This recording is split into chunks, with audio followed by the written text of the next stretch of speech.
7 महिन्यापेक्षा मोठ्या बाळाचं वजन वाढवण्यासाठी ही पावडर खूप जास्त इफेक्टिव्ह आहे. बनवणं खूप सोपं आहे.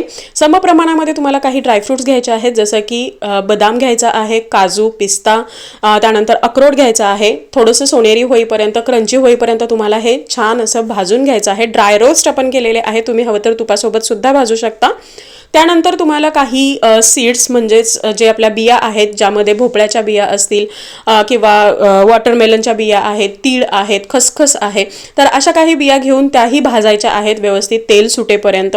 त्यानंतर बाळ जर 1 वर्षापेक्षा मोठा असेल तर थोडेसे शेंगदाणे घ्यायचे आहेत आणि ते सुद्धा तुम्हाला भाजून जे आपल्या ऑलरेडी ड्रायफ्रूट होते तर त्यामध्ये घालायचे आहेत. त्यानंतर 10 ते 15 मी इथे वेलदोडे घेतलेले आहेत, थोडंसं केसर घेतलेलं आहे आणि हे सुद्धा तुम्हाला थोडं हलकं गरम करून घ्यायचं आहे, जेणेकरून हे छान असं बारीक होईल.